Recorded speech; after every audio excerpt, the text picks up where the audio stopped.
Hello and welcome back to your own YouTube channel your own Pathshala Jyotishala. तो friends, कैसे हैं आप सभी? आशा करती हूँ आप सभी अच्छे ही होंगे और अपनी पढ़ाई जोर शोर से कर रहे होंगे, क्योंकि board exam round the corner ही है। 18 फरवरी से सभी के आईसीएसई के बोर्ड एग्ज़ाम्स शुरू होने वाले हैं 10th स्टैंडर्ड के। और फर्स्ट पेपर जो 18 फरवरी को है वो इंग्लिश लैंग्वेज का है और फिर 21 को लिटरेचर का है। इसी कॉन्टेक्स्ट में मैं अपने इस वीडियो में लेके आई हूँ आपका figures of speech of the globe and the Lions का, जो कि पोएम है और आईसीएसई के इंग्लिश लिटरेचर का ये एक सिलेबस में ये एक पोएम है जिसका मैं आपको फिगर्स ऑफ स्पीच देने वाली हूँ, the globe and the lion का। The Globe and the Lions so let's proceed with the content, and I have helped my students also who come to me for help and guidance. So I thought, why not to help my YouTube audience also, so that it will be a great help for them. And yes friends, if you have not subscribed to my channel up till now, then do subscribe to my channel, and also don't forget to hit the bell icon button. Do like and share with your friends, and also let me know in the comment section as to what kind of videos you would like me to upload it for you. Okay, let's proceed with the main content. The Globe and the Lions by Leigh Hunt is written in the form of a ballad. A ballad is a form or a ballad is a poem or a song narrating a story in short stanzas and has a bouncy rhythm. So it's a ballad, and it is like a ballad is a poem or a song narrating a story in short stanzas and has a bouncy rhythm. This poem narrates the story at King Francis Court.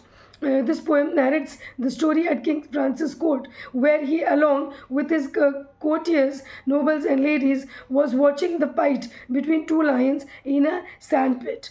But the lady love of one of his nobles, Count de Lorge, drops her glove into the pit where the lions were fighting, in the hope that Count de Lorge would pick up her glove, prove his valor and his love for her, thereby obtaining for her great glory.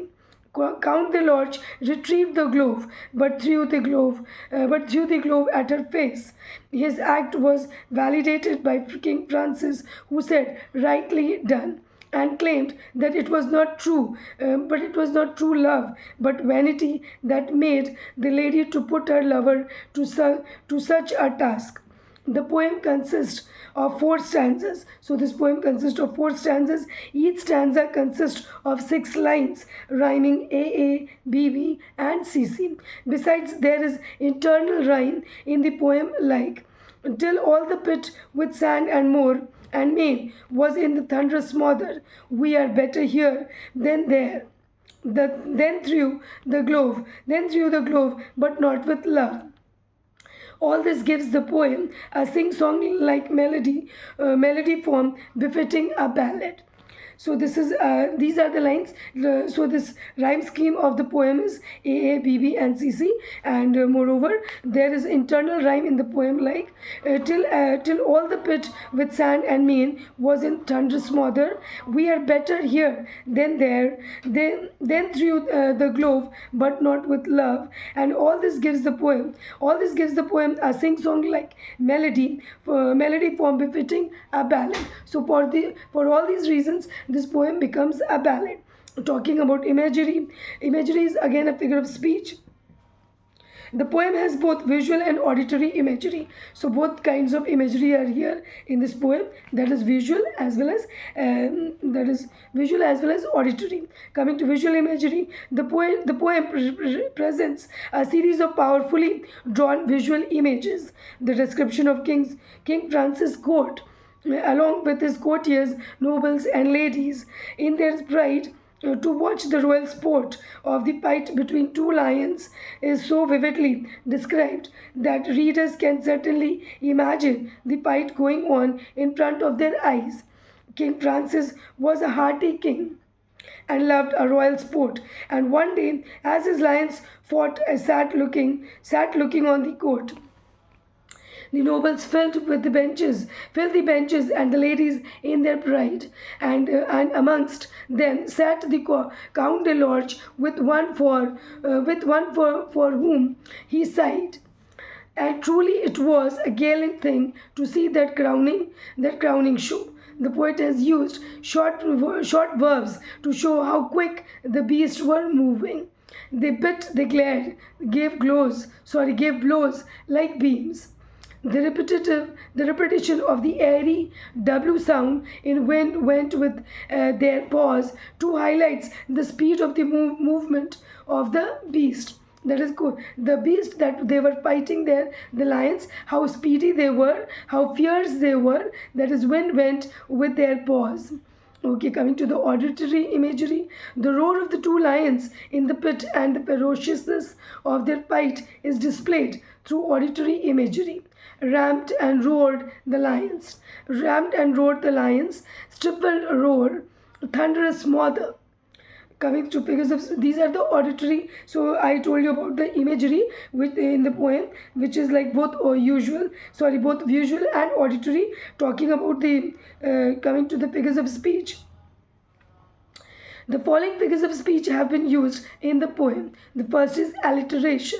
The examples of alliteration, that is the close repetition of consonant sounds, usually at the beginning of words, are rammed and roared the lions, that is the R sound, then give blows like beams, that is the B sound, a wind went with their paws, that is the W sound, then with bellowing might, that is the W sound again, seemed the same is the S sound, brave as brave can be, that is the B sound. Next would be wondrous things, that is the W sound, and ladies lovers, that is the L sound, and great glory, that is the G sound. Yes, talking about assonance, the examples of assonance, that is the repetition of the vowel sounds in the same line as loved a royal sport, that is the O sound, then crowing show, that is the O sound. Next, simile, this is the assonance. Assonance, the examples of assonance, that is the repetition of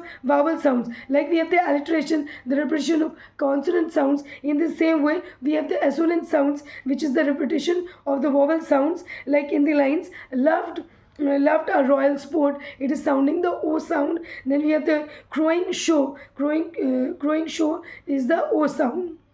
Sorry, it is the crowning show. Is the crowning show, which is having the O sound. Coming to the simile, the examples of simile, that is comparing two unlike things. When we talk about as and like in the lines, then we are comparing two unlike things by using words like or as, like give blows like beams, and brave as brave can be. Brave as brave can be, and give blows like beams. So here we see the simile, which has as and like words, comparing two unlike things. Okay, talking about the paradox. Now, what is a paradox? A paradox is also there in the poem. The example of paradox in the poem, that is a statement or a phrase that seems self-contradictory or absurd, but in reality expresses a possible truth. Let me repeat it. What is a paradox? The example of paradox in the poem, that is a statement or a phrase that seems self-contradictory or absurd but in reality expresses a possible truth.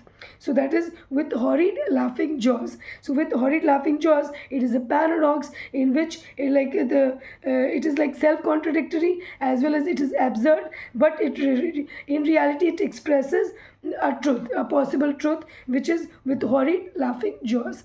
So these are the figures of speech of this poem, that is the Globe and the Lions. See you soon in the next video. Yes friend, till then, क्योंकि पढ़ेगा India तभी तो बढ़ेगा India, and please keep your spirits high so that your exams is just around the corner. When I today post the video, it's just 4 days left for your exam to begin.